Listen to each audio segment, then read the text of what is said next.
And a TGIF, everybody. Welcome into the First Call Podcast. Express Bet and First Bet representing here. I'm Jeremy Plonk, joined today, pinch hitting for Jeff Siegel, Mr. Scott Shapiro. Welcome into the show, Scott.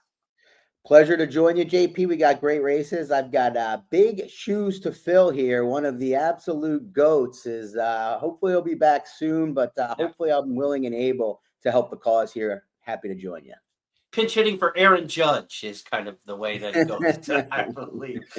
We've got a big weekend of racing to talk about this weekend. It's Santa Anita Handicap Day on the West Coast at the Great Race Place. Fountain of Youth Day at Florida's Gulfstream Park. And, of course, in New York, there's the Gotham Stakes. So a trio of Triple Crown prep races. We're going to focus our attention on the big two, Gulfstream and Santa Anita, for the weekend.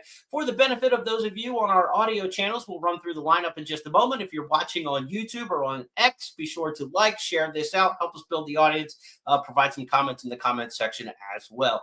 Here are the races Scott and I will handicap over the next half hour or so. We'll go Saturday at Gulfstream Park for Fountain of Youth Day, starting off with the Canadian Turf, race number 9 on the card. Then we'll go to the Gulfstream Park Mile, the Honey Fox, and the Fountain of Youth Stakes. Big one there on the road to the Florida Derby. Then out to Santa Anita, where it's Big Cap Day. The Buena Vista Stakes, race 3 on the card, will be our first stakes to handicap. Then the San Felipe for the 3-year-olds, 2 at the top, maybe 3 at the top. 4 or 5 3-year-olds towards the Derby this year in the San Felipe, the Kilroe Mile for turf milers, and then we'll wrap it up with the storied Santa Anita Handicap at the 1.25-mile trip. I want to remind you that if you're betting with First Bet and Express Bet this weekend, be sure to do so. And into the promos because we've got a great one for you. $5,000 on the line in the Exactathon on Saturday. Basically, bet $2 or more exacta bets into your account at Gulfstream and Santa Anita. Depending on the number of exactas you win, if you hit 4 or more exactas at each track, you'll share $2,000 at Gulfstream, $2,000 at Santa Anita. With other players on the platform will also take down those number of exactas or more. And the player who takes down the most exactas between the 2 tracks on Saturday split $1,000. Maybe you're the only one with the top number, and you'll take the entire $1,000. If the $5,000 Exactathon, be sure to check that out on Saturday. First Bet and Express Bet. A couple other promos to remind you of before we get to the handicapping. We also have a $10 money back special on all the Kentucky Derby preps between now and April's Lexington Stakes at Keeneland. So if you bet with First Bet and Express Bet, again, opt into the promos in your account. $10 money back special on the 3 preps this weekend, the Gotham, the Fountain of Youth, and the San Felipe. That means if your win bet finishes 2nd or 3rd, you'll get up to $10 back in wagering credits in your account. But we're going to follow Scott this weekend, so you will not need that insurance. You're not going to run 2nd or 3rd. We're going straight to the pay line with these selections. So let's go to Gulfstream Park on Saturday. We'll start things off in race number 9. It's the Canadian Turf here at 1.16 on the grass. Scott, I looked at this race, and I don't see a ton of speed on paper in here. I don't think you want to be a mile out of it. The horse you like in here is Major Dude. Tell us why. Yeah, I saw it the same way, JP, in terms of very little speed signed on. I think the one that'll benefit most from that is number 5, Silent Heart, who probably will be on the lead instead of just off it this time around after the first level allowance win on January 31st. Louis Saez aboard. I'd be shocked, in fact, if he wasn't on the lead, assuming a good break. But Major Dude, I think, is a horse that will be closer than it might appear on paper. This horse breaks pretty well, did so last time in the Pegasus World Cup Turf. Irad Ortiz, not an aggressive ride out of the gate. My expectation, though, with the lack of speed, is that his natural speed from the gate is going to carry him into the race into kind of a perfect pocket trip, unlike last time against Better when he was caught 3 wide. So I could see this maybe being 5-4, Silent Heart over Major Dude, but I think Major Dude is a classier horse. Still on the improve a little, has run well over this course. 3rd off the layoff. I think Major Dude runs down Silent Heart. 2 starts ago, he was there in time in the Fort Lauderdale. 3/4 in 1:10-4. It's Saratoga Flash and Win for the Money. Emmanuel on the outside. Major Dude looks loaded, but he's got no place to prove it. Grand Sonata finds a seam toward the rail and comes on next. There's an 1/8 of a mile to go. Win for the Money. He has the lead. Grand Sonata with an inside lane down the center. Fort Washington. Loose now is Major Dude, and here he comes. Major Dude producing a late bid, surging forward and getting up to win the Fort Lauderdale. Major Dude for Todd Pletcher. Some trainers aim for particular races on the stakes schedule with their stable. This is one, the Canadian Turf for Todd Pletcher. 7-time winner. He won it last 2 years with Emmanuel. So no Emmanuel in this one. He's got Major Dude ready to step right into the pocket. Canadian Turf, race number 9 on Saturday at Gulfstream Park. A lot of great wagering at Gulfstream Park this weekend. I want to remind you of some of the big pools on Fountain of Youth Day that are expected. The early pick 5, they estimate the pool to be about $1 million on Saturday. The late pick 5, we'll talk about a couple of the races in that sequence coming up. $1.5 million expected to be in that pool. And the late pick 4, a lot of stakes there as well. 750,000 anticipated there. Coast to Coast pick 5 on Saturday is an all stakes pick 5. The Coast to Coast pick 5, low takeout, $1 minimum, and combines races from both Gulfstream and Santa Anita. Expected to be around 250,000. They hit a record Coast to Coast pick 5 pool right around that 250 mark last Saturday. I tend to think they're going to go way over that on Saturday in the Coast to Coast pick 5. We'll see about that. What do you make of the wagering format and some of the big bets coming this weekend, Scott? Yeah, Jeremy, plenty of options to leverage your strongest opinions. There's a tropical turf pick 3 as well for those of you that want to tie up the 10th, 12th, and 14th. To me, the Coast to Coast has been a wager I've been fond of this year. Not necessarily because I'm up, but I just think it's a good wager. You look at the, the dollar minimum kind of sorts things out, doesn't allow you to overspread. I think the sequences are usually a lot of fun. I mean, this one, to your point, I'd be pretty shocked if this one did not break a record, considering last week did. And this is an all stakes one with a couple of really big races. The big race on the card, of course, Saturday at Gulfstream is the Fountain of Youth, but maybe the headline horse comes in the next race we're going to talk about. That's the Gulfstream Park Mile, race number 11 on the card. It's the return of Mindframe. We haven't seen him since July last year, with narrowly missing in the Haskell. And of course, in just his third career start, he almost took down the Belmont Stakes. Sierra Leone launching his bid on the far outside as the field turns for home. Mindframe on the outside is coming after Dornoch, and it's Mindframe and Dornoch head in head with a furlong left to go. Sierra Leone is closing ground. It's Dornoch hugging the rail. Mindframe a little erratic, but he's still right there with Dornoch in an absolute thriller. Dornoch and Mindframe, it will be Dornoch and Luis Saez to win the Belmont Stakes at Saratoga.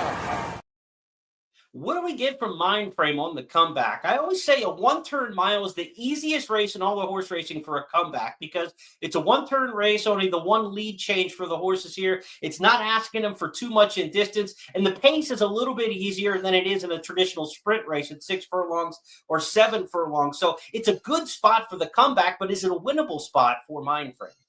It's a great question. What a great race that Belmont was too, Jeremy. But Mindframe, to me, obviously the clear one to be in here. But the question is, is he going to be ready? Like you said, might be easy to get ready for, but he didn't draw favorably to the inside. And obviously this is not the ultimate goal, horse coming off those runner-up efforts in the grade ones. You add to that a little bit of this quirkiness when it comes to the shying away. You saw it there on the replay, and, just maybe a little concern with the lack of will to win, albeit against some of the best horses in his crop last year. And I just think it's a horse that's going to be a shorter price than I'd be willing to swallow. The interesting thing is you probably would have liked to seen a race for him off the layoff before this one, perhaps, like Encino got. Encino's a horse who last year was running through the John Battaglia, through the Lexington. He looked like a real Preakness-type player for Brad Cox before going on the sidelines. He did get an allowance return in January at Fairgrounds, so now he's second off the layoff, and he got an easy tune-up in allowance company. So you'd almost like to see that same form cycle mirrored if you're going to take a short price on Mindframe, which he probably will be a solid favorite in here. We do have the defending champ in the Gulfstream Park Mile going in here, and a horse who runs really well at Gulfstream in Steel Sunshine. Was a nose winner of this race at 3-2 last year. You're going to get a much better price with the bigger names in here on Steel Sunshine this time around. That record at Gulfstream Park, 14 for 19 in the money with 6 wins on the main track. I know you like Steel Sunshine in here, looking to bounce back after the Pegasus.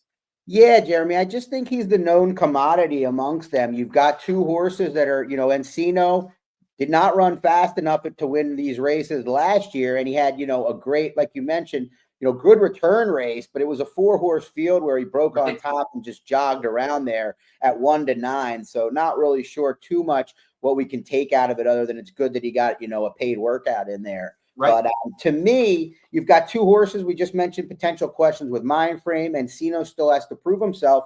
Meanwhile, cross out the races of Steel Sunshine at 2 turns, and you've got a horse that would look way better for this race, because this is a 1-turn mile race, and he loves this 1 turn specifically at Gulfstream. I mean, 3 back, he won in the first level. I don't know, sorry, not a first level, but an allowance event. And as you mentioned, he got the job done at a shorter price last year in this race. If you're playing multi-race wagers, do you let Mind Frame beat you, or is this a horse you're going to toss in and include? That's a tough call, because you don't want to be defensive, but you also probably don't want to let the absolute best horse in a sequence beat you. And the knock on him, obviously, is we haven't seen him in a while. But do you want to take down the other 3 legs of a pick 4 or 4 legs of a pick 5 and not have Mind Frame in there? How confident are you going to be swinging against him? I think it all comes down to your opinions in the other races in the sequence. If I'm playing a race where I like favorites, or playing a sequence, and particularly I like logical horses around the Gulfstream Park Mile, which is sort of the case for me this year, I'm going to probably try to fade them on the majority of my tickets. If it's a situation where I love a 10-1 shot or even an 8-1 shot, and I'm singling, or if I'm against all the favorites in one of the races surrounding the Gulfstream Park Mile, I would never let this horse beat me. Then, to your point, he is the likeliest winner of the race, regardless of any knocks.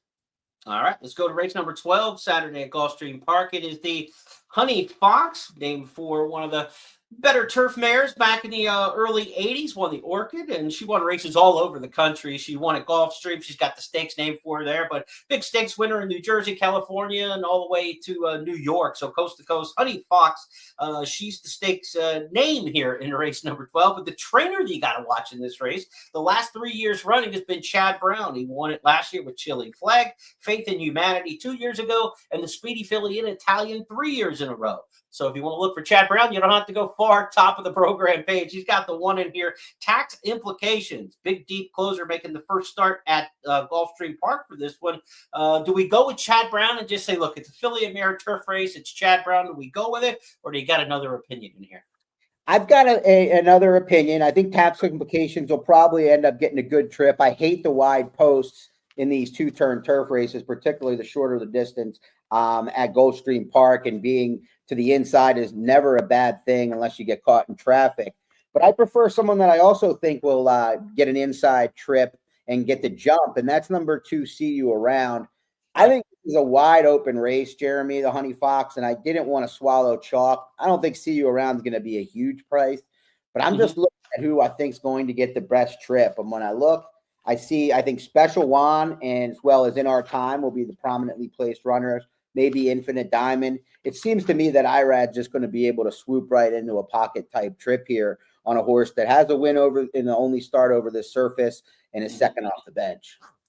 Last night I started to handicap some of the multi-race sequences, and I got to this race, and there you're just looking for toss-outs, right? Like, how do I whittle a ticket down? How many potential winners are? And I got like the 1, yeah, I can make a case. 2, I can make a case. 3, I can make a case. But pretty soon I was like pretty far down the bench. The only horse I don't like in here is Infinite Diamond on the outside, like with no chance. This is a really competitive race, and we talked about like, well, what is your opinion on the other races in the sequence? How much can you hone down? This one for me particularly is going to be one where I want to buy as much of it as I can. And my good buddy Kurt Hoover always says, if it's more than half the field, you better buy it all. You don't want to be 6 deep and then leave 3 more prices hanging out there. So this is the race I think for me personally, I'm going to need a little bit of help on. Let's go to the video on your top pick in here, See You Around, and see if that can't put us on the winner here. Irad Ortiz has won this race 2 of the last 3 years in the Honey Fox. Let's see You Around in the Tropical Park Oaks that day. Also with Irada. Less than a quarter of a mile to come. They're on their way home. 3/4.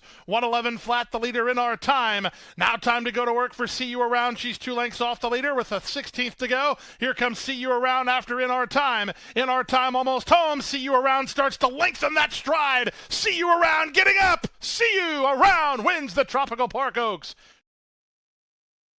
We go next to the Fountain of Youth Stakes, the headline event on Saturday at Gulfstream Park. Fountain of Youth for Grade 2 company here, purse of $415,000, 50 Kentucky Derby qualifying points to the winner, 25 to second, and so forth down the line. Somebody's going to get their ticket punched to Louisville for the first Saturday in May in winning this race, depending on previous points accrued and things like that. As many as 2 horses might be set for the Kentucky Derby after this one is sorted out. Solid Left is going to scratch the 5 in here because that runner ran yesterday at Gulfstream Park. A couple of these were cross-entered in that allowance race on Thursday. But the one who ran was Solid Left, so he's going to scratch. McKellen scratched yesterday, and so he will run on Saturday for Jose D'Angelo. So as we handicap this race, take out the 5, Solid Left. Field of 7 expected to go to the post for the Fountain of Youth. And Scott, this has been a chalky race over the last several years. Last 5 years, favorites have won 4 of these. No winner in the last 5 years has been 3-1 or more. And I kind of think it kind of comes down to the 2 favorites in here again. It's Burnham Square versus the upstart horse in here, River Thames, who's 2 for 2. Maybe you could make a case for Gate the Wire, the Swale winner on the stretch out. But to me, I don't think this race gets beyond the kind of obvious horses in here. We'll talk about Sovereignty in a minute as well. How do you see the Fountain of Youth? I saw it similarly, Jeremy. I think this is a 2-horse race between Burnham Square and River Thames. River Thames obviously has a little bit more to prove, but maybe I could argue more upside. River Thames, not bred at all to do what he's about to do, but I don't know if he was even bred to do to get a 1-turn mile, and he did that very impressively. In fact, I thought he was a lot more professional in that race than in his debut. He still has to prove himself, the New York bred, but I think he's got a ton of talent, and I'm excited to see him. Where I trust Burnham Square to run his race more, but I don't know if he has quite the same upside as River Thames. But ever since he's added the blinkers, it's hard to argue that he doesn't have semi-unlimited upside. But like you, I think those 2 are the clear ones in here. Gate to Wire got a really good setup in the Swale. There was a lot of speed in that race. Yeah. I wouldn't be shocked if he runs a decent race here, but a little bit leery about him if he's going to be 6-1. Yeah, Todd Pletcher, 4-time winner of the Fountain of Youth, most of any trainer. He won it with Forte a couple of years ago. Pletcher's got Gate the Wire. He also has River Thames in here. And, I think the interesting thing with the 6 here, your top choice, is that John Velasquez is riding. You say, well, what's the big deal with that? I mean, John Velasquez rides Todd Pletcher. He's ridden this horse the last 2 times. Because he's not riding locked in Santa Anita Handicap. There's a grade 1 race worth as much money as this one and a lot of prestige, and his main mount locked is going to be an odds-on favorite. Here, River Thames may be the favorite, may not be the favorite, but it kind of goes to show the power of the Kentucky Derby, right? I mean, everybody's trying to find a Derby horse, even a guy who's won it multiple times like John Velasquez, but he's not traveling to ride locked out at Santa Anita. He stays here to ride River Thames. I think that's a good endorsement of this particular horse and the kind of talent they think he might have. I ended up with Burnham Square. I think this race is going to have a bit of pace to it in here. I think Burnham Square will be able to wear him down. River Thames, I'm not convinced about the 2 turns, right? And you said he wasn't even really bred to go the 1-turn mile. So at what I think is going to be on the shorter end of prices, I'll try to beat him in there. Let's talk Sovereignty for just a second. This is a horse who I had a lot of respect for after he won the Street Sense in October at Churchill Downs. He was one of my top 7, 8, 10 prospects coming into this year. I really thought that he had the credentials, a good looking resume, even a progressive colt who was going the right way. He looked to me like Bill Mott was going to have one who could really develop into a star for the Derby. He still may be a star 3-year-old, but I'm starting to worry about the Derby, though, on timing. This will be his first start of the year. That's not crazy in the Fountain of Youth. We've seen that in the past, but his workout tab has been very spotty. He's missed time in between. The connections are saying, we've had some issues. We haven't gotten everything out of him. Just look at the dates of his works that are published. December 24th, then not again till January 15th, not again till January 31st, then February 7th, February 15th. He's had 3 works back on pattern. Usually when a horse who's got like 6 works every 6 or 7 days right on pattern to come off this long of a layoff, he, to me, is going to be a short horse in this race. I think that gets him beat at probably an underlaid price. I think Sovereignty might be the best horse in this race that we're talking about by the time we get to, May, June, July, or, somewhere around there. But for now, I'm just a real stand against him on Saturday. Yeah, I'm going to try to beat him out of the try, to be honest. I think there's a chance that he either isn't what he was when we saw him. I mean, those late pace ratings from Brisna, strong. This horse showed he could finish immediately, even at a 6 furlong distance. And he has a ton of talent, but he runs that huge race. We don't see him for a while. And then you mentioned the spotty work pattern. I think he's a very vulnerable horse in this spot, even like you said, if he becomes good. I think McKellen's a little sneaky to sneak in there for third. I think he's got some troubled trips in there. I know he's underwhelmed, but I think this horse could rebound with a little bit of a better performance.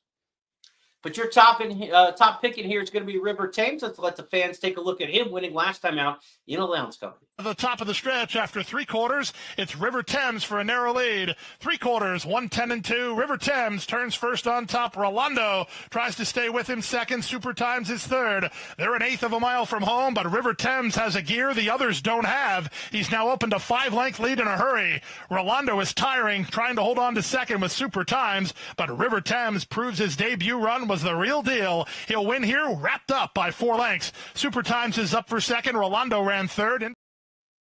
Again, Saturday, Gulfstream Park, huge day of racing. Estimated pools in the 7 figures all across the board. Late pick 5, late pick 4 should be huge. And we're also looking at a coast-to-coast pick 5 pool estimated around $250,000. Be sure to bet Gulfstream with us this weekend. Play that exactathon, part of the Gulfstream and Santa Anita offerings this weekend.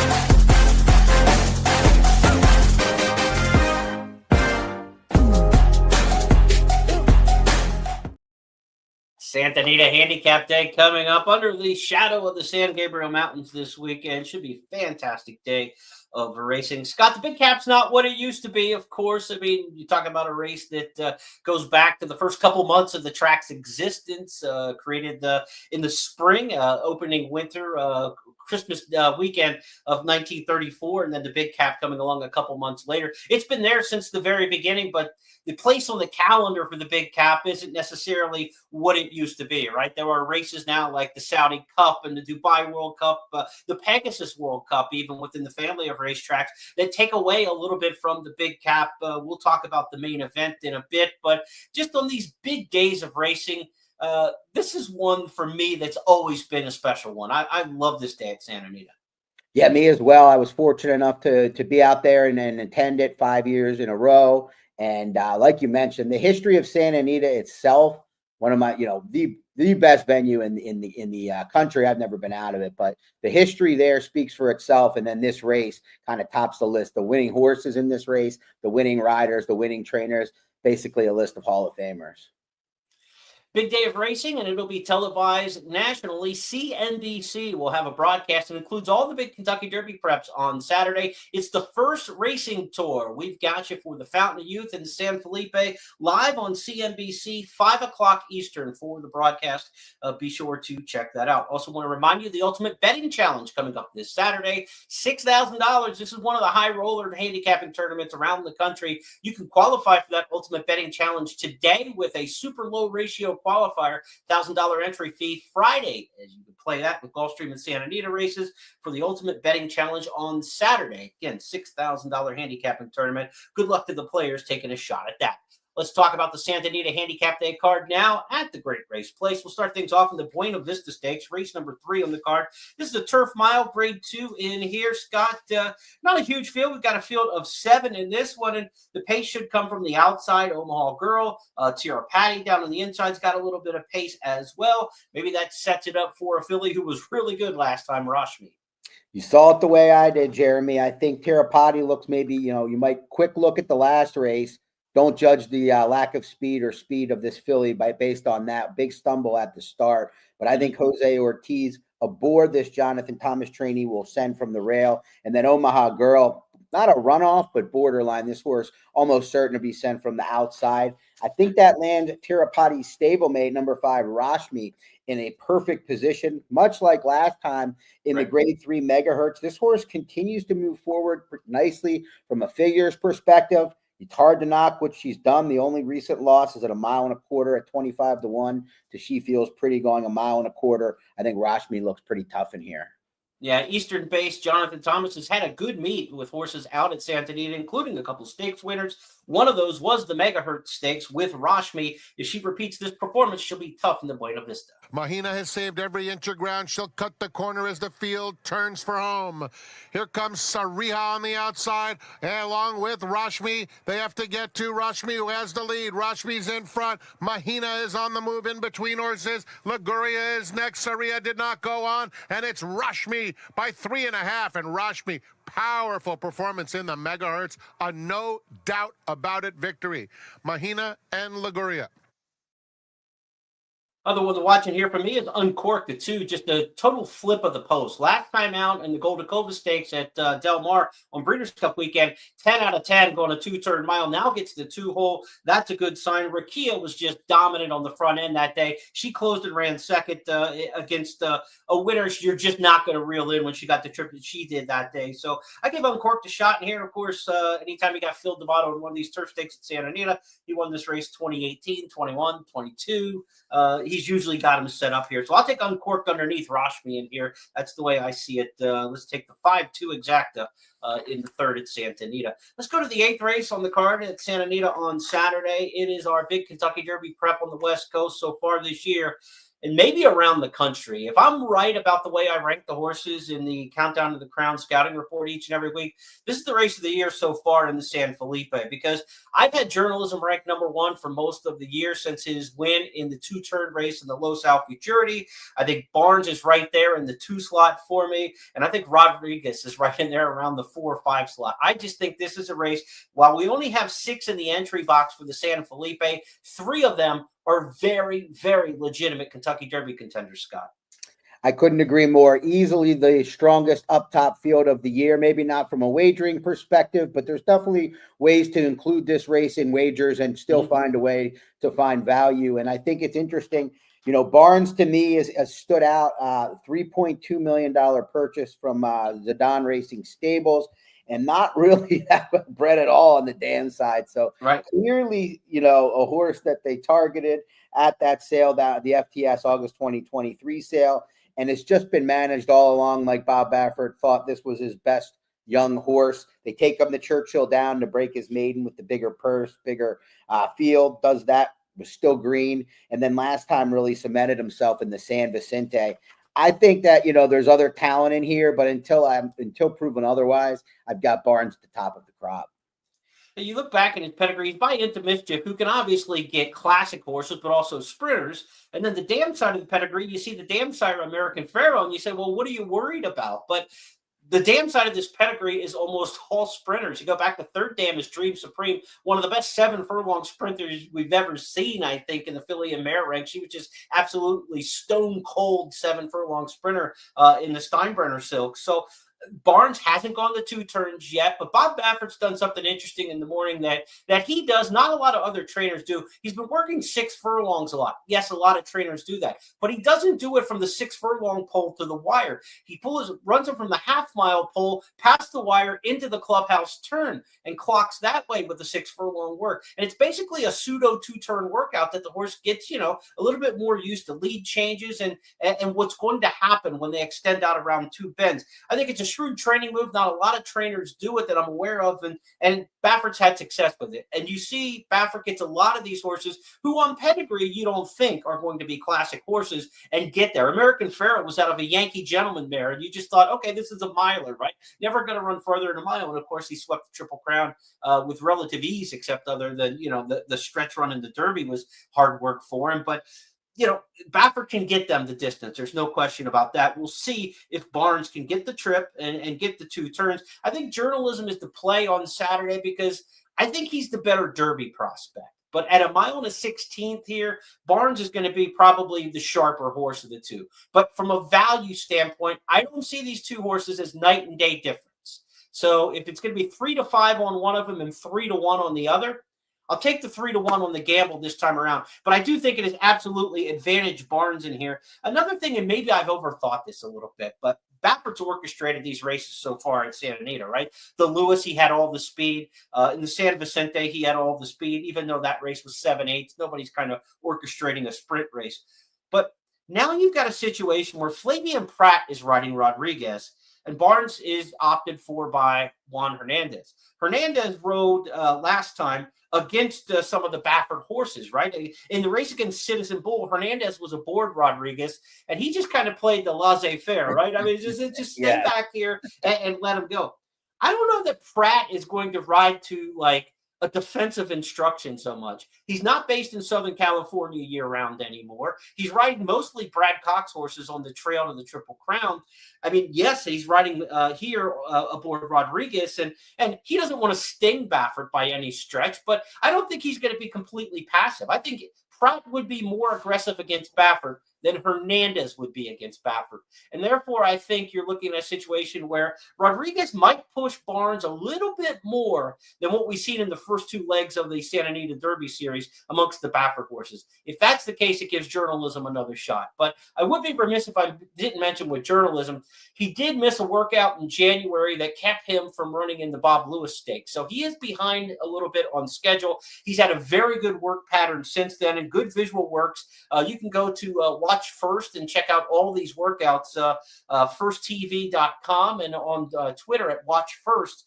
Journalism has worked really well in company, and he's been on pattern now since late January, 23rd, 30th, 9th, 16th, 22nd. He's working right on pattern like he should for this race now. But I wish he would have got the start in the Lewis Stakes for sure. But value-wise, I'm going to take my shot with journalism in here.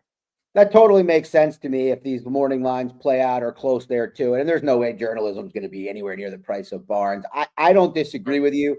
I think I lean towards your latter point that maybe this is a first race for journalism. I know you can't be too picky and choosy where you're setting these horses up for, but first off the layoff with the hope of the Derby being third off the layoff, maybe a better run next time. And maybe out of these horses, the one that we, suspect will want more ground based on pedigree, based on maybe watching how he finishes. So I totally understand from a wagering perspective, though, why journalism would make more sense to wager on than Barnes. Yeah, in terms of a Derby prospect, his two-turn routes and he's won back-to-back, triple-digit brisk late pace figures. He is finishing up strong around 2 turns. I really like him a lot. But the horse to beat and the most likely winner, no question about it on Saturday, regardless of the price, certainly would be Barnes. Fourth, 3 off the pace. Another 2 back to Smooth Cruising, who's guided to the far outside.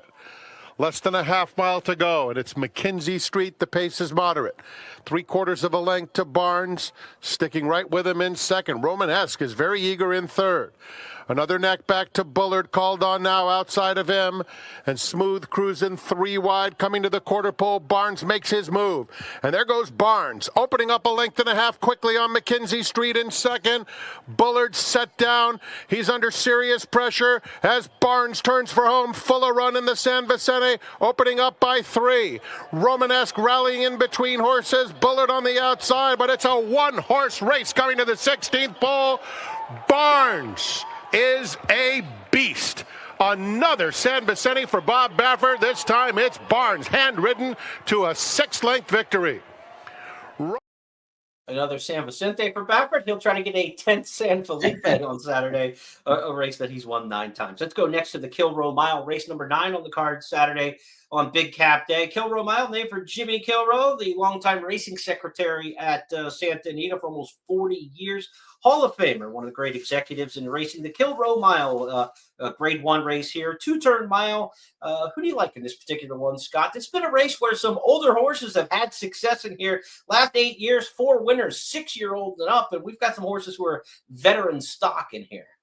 We do, and this is one other race that I think looks like a 2-horse race, and I hope we get the trend of 6-year-old and older continuing. I think the way the race is going to play out will work out perfectly again for El Patente, who's in razor-sharp form for a razor-sharp trainer.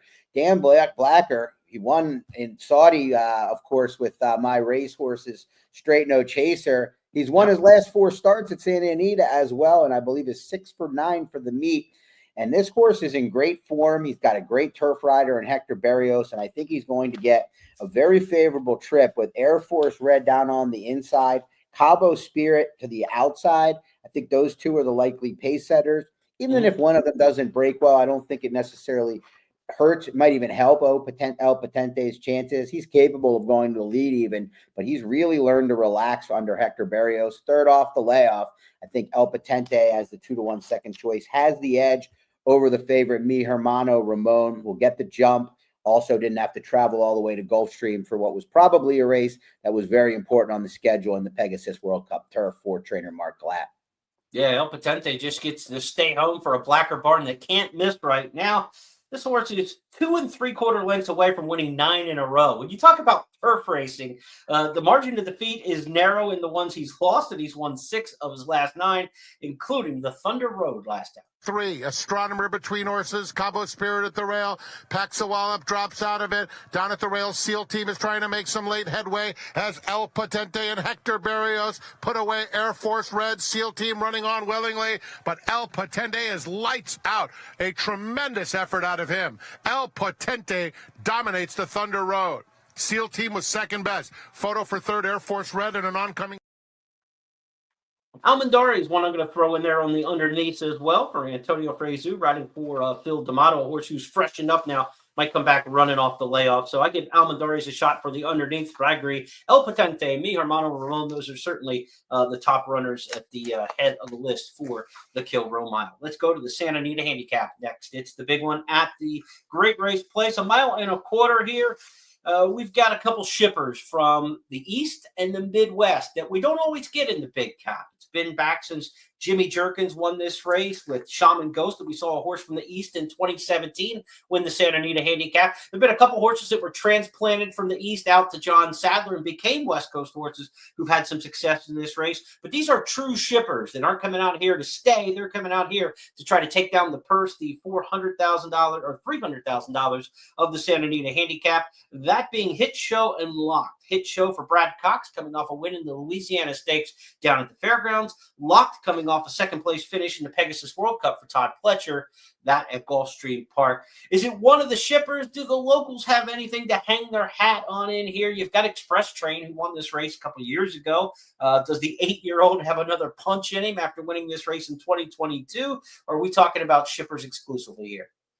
Well, I mean, I think the shippers are going to be the most heavily bet horses for sure in this race. You mentioned Locke, who was all but certain to go off, the favorite coming in off the runner-up effort. Well-beaten runner-up effort, though, to White Abarrio in the Pegasus World Cup. And then you have Hit Show, who has more foundation and has far more wins at 8, but hasn't won a Grade 1 yet. Not that Locke has the Grade 1, of course, under his belt as a 2-year-old. Mm-hmm. I think this race is going, I think there's both these horses have question marks, in my opinion, to an extent. So taking short prices is something you have to think about. Locked, major question. Adding the blinkers, shipping cross country, he's never proven at the distance. And then you look at Todd Pletcher's numbers, Jeremy, in for putting on blinkers for the first time in a graded stakes race. 2 for 23, 47 ROI, 47 cent ROI over the last 5 years. So tough for me to get excited about that. I'm not sure if that will play into your handicapping.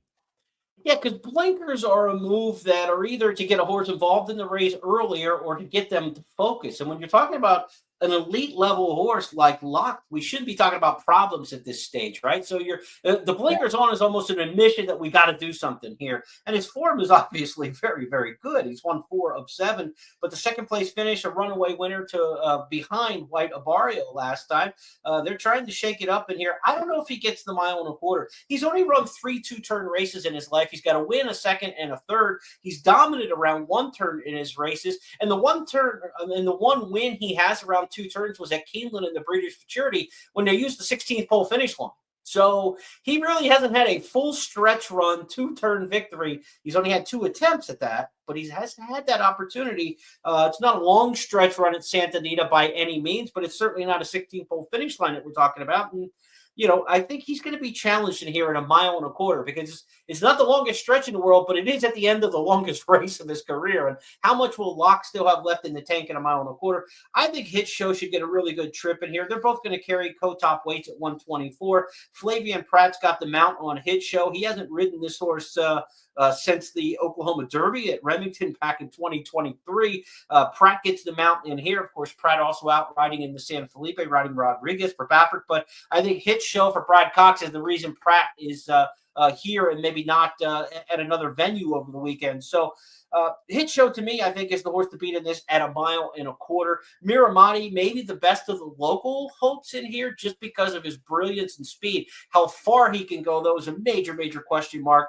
This son of Into Mischief has never been tried this far. He did have a 1 1/8 race in the Native Diver and completely spit the bit in that race. So expecting him to get the 1.25 miles is asking a lot in a race that really has a decent amount of pace about it for this level. So, for 1.25 miles, there's a little bit of pace in here. JB Strikes Back, New King, Miramati, Midnight Mammoth has a little speed. Tarantino's got a little speed. So if you're a finisher in here, there is no excuse for Hit Show. There isn't. My only concern with Hit Show is just how good he actually is. I thought at 2 he was going to be a star, that Keeneland maiden breaker, and he ran great in the Derby, to be honest. And we didn't. From there, Brad's kind of treated him. Brad Cox, this trainer, has kind of treated him a little bit like the second tier in his barn. It doesn't necessarily mean anything bad, though. He's loaded, so he's got to make these kinds of cases. But my assumption is they want the 1.25 miles. They think this is going to be a good spot for him, and that's why they set him out here. But at 2 to 1-ish, I don't think he's a tremendous bet, but I do think he makes a really good contrarian single, or perhaps semi-contrarian single in some of the horizontals. Yeah, because I think Locked will be singled heavily by a lot of players. So if you beat Locked in the Santa Anita Handicap in the multi-race wagers or the coast-to-coast Big Five, just having the second choice might be enough, because a lot of people won't want to go too deep to double the price of their ticket. You're going with the single. I'm going with the single of Hit Show for the same reason of let's beat the favorite in here. We get a good pace set up. I agree. I think he is second tier, but this Santa Anita Handicap field feels more grade 3, grade 2 beyond Locked. And if the 1.25 miles gets Locked to beat, then it really doesn't matter what the grade of the race is. And that's kind of the hope in terms of the handicapping. But no question on resume, Locked has taken on tougher competition and looks to be the more brilliant, talented racehorse than Hit Show. But 1.25 miles is the great equalizer, right? The best horse rarely wins the Kentucky Derby. I mean, there's 20 horses and everything else there. But 1.25 miles does separate a lot of the other factors out. Absolutely. And I think one horse, if I'm looking to an outsider, obviously, if you think a hot pace, Katona, got the big setup last time, could, take advantage of another setup. I just don't know how good he is. Tarantino intrigues me now with Edwin Maldonado aboard. I don't know if this is going to happen, but he was ridden pretty aggressively from the inside last time, but not over, they went pretty quick. Maybe with the outside post, if they, look at this on paper and the ability, I think, to get more distance, at least from a pedigree perspective, and seems to be, getting a little better since being claimed by Peter Yurton. I think maybe he could hang around for a minor share, but I just kind of came back to Hit Show every time I looked at the race between pace, distance, and the concerns with Locked. That'll wrap up our handicapping of the 8 stakes races this week on the First Call podcast. We took you 4 through Gulfstream, 4 through Santa Anita, including the Santa Anita Handicap. All those races, including the entire full card from Gulfstream and Santa Anita, part of the $5,000 Exactathon promotion Saturday with First Bet and Express Bet. So get your Exacta bets in, minimum $2 wagers. But if you hit 4 winning Exactas on the card at Santa Anita, 4 winning Exactas on the card at Gulfstream Park, 4 or more, you'll share $2,000 at each track with only other players on the platforms who hit 4 or more Exactas. And if you're the player who hits the most Exactas of everybody who's registered for the contest on Saturday, you'll share $1,000. You and whoever else might have that highest number. Maybe it's just you, and you'll take down the entire prize. So $5,000 up for grabs if you're playing Exactas, and we know you are. You might as well be playing them with First Bet and Express Bet on Saturday, because if you hit a couple of them here and a couple of them there, you're going to be adding some extra cheddar to your wagering balance. Also want to remind you, coming up on Sunday, a chance to add some serious cheddar to your wagering account. An estimated $4 million pool if the Rainbow Six continues at Gulfstream Park. It's mandatory payout day on Sunday. A little over $250,000. We're approaching $300,000 in the carryover as we go into the Friday program. So this has to carry Friday and Saturday yet to get to that $4 million